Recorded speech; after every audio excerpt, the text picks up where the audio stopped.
ಈ ಕ್ಷೇತ್ರದಲ್ಲಿ ನೆಲೆ ನಿಂತಿರುವ ದೇವರು ಕೇವಲ ನಾಮಸ್ಮರಣೆ ಮಾತ್ರದಿಂದಲೇ ಭಗವಂತನನ್ನು ಕಾಣಬಹುದು ಎಂಬ ಸಂದೇಶವನ್ನು ಬಿತ್ತರಿಸಿದ್ದಾನೆ. ವಿಷ್ಣು ಸ್ವರೂಪಿಯಾದ ಈ ದೇವರು ತನ್ನ ಭಕ್ತನೋರ್ವನ ಆಗ್ರಹದ ಮೇರೆಗೆ ಆತನು ಬೀಸಿದ ಇಟ್ಟಿಗೆಯೊಂದರ ಮೇಲೆ ಸೊಂಟದ ಮೇಲೆ ಕೈಗಳನ್ನಿಟ್ಟು ನೆಲೆ ನಿಂತಿದ್ದಾನೆ.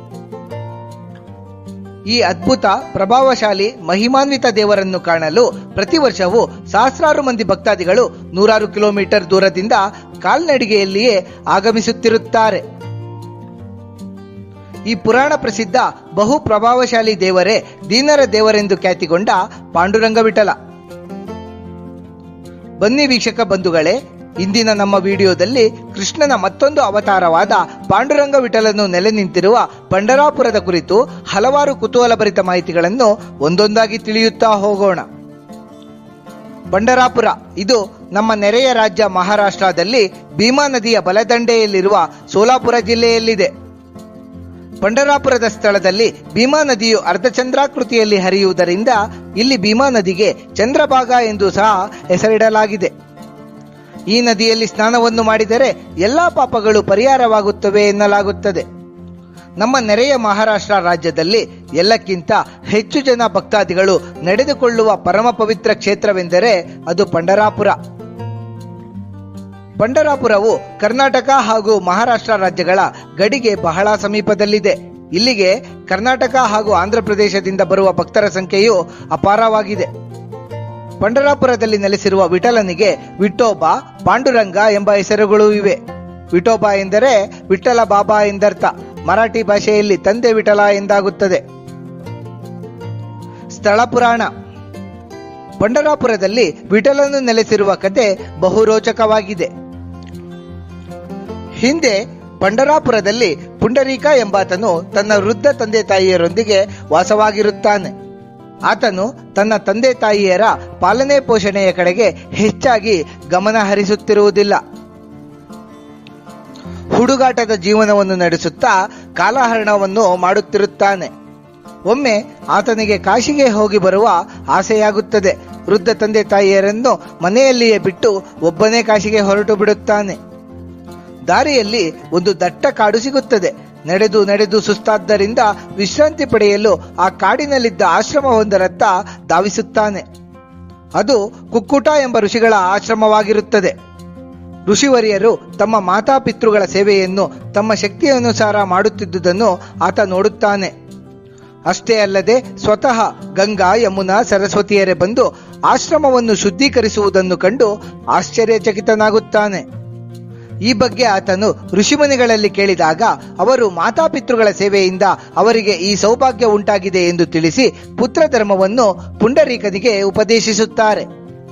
ಇದರಿಂದ ತನ್ನ ತಪ್ಪಿನ ಅರಿವಾಗಿ ಪುಂಡರೀಕನು ಕಾಶಿ ಯಾತ್ರೆಯನ್ನು ಮೊಟಕುಗೊಳಿಸಿ ತನ್ನ ಮನೆಗೆ ಹಿಂದಿರುಗಿ ತಂದೆ ತಾಯಿಯರ ಸೇವೆಯಲ್ಲಿ ನಿರತನಾಗುತ್ತಾನೆ.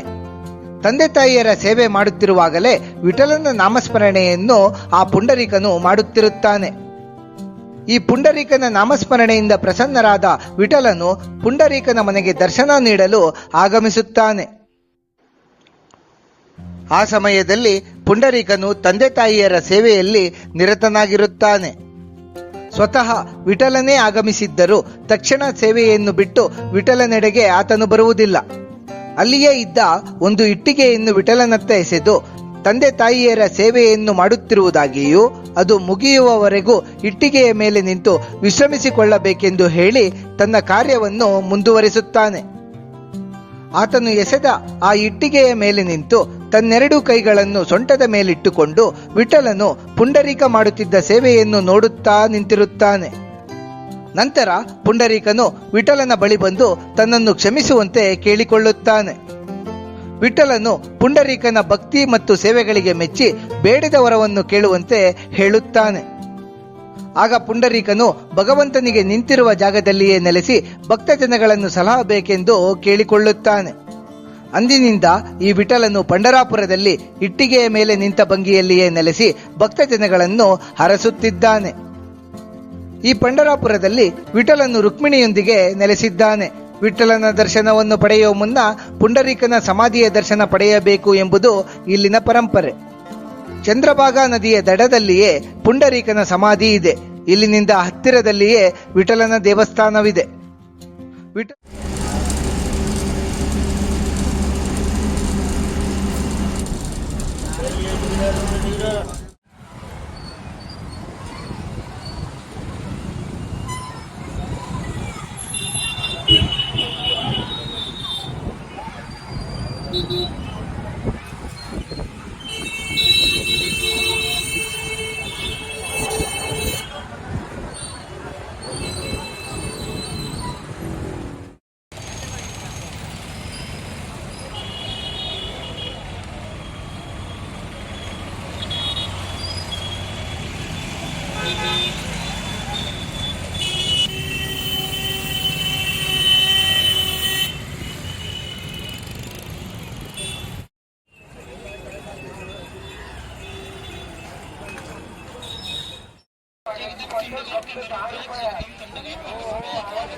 प्रत्येकाचे आधार कार्ड आहे, पॅन कार्ड आहे, लायसन एटीएम कार्ड आहे, ओळखपत्र आहे, फोटोपास आहे, ते पाकिट कवर आहे. या गाडीजवळ या टोटल 9 कार्ड बसणारा पाकिट कवर आपल्याला 10 रुपयामध्ये. हो मामा, हो आजोबा, या जवळ गाडीजवळ या पाकिट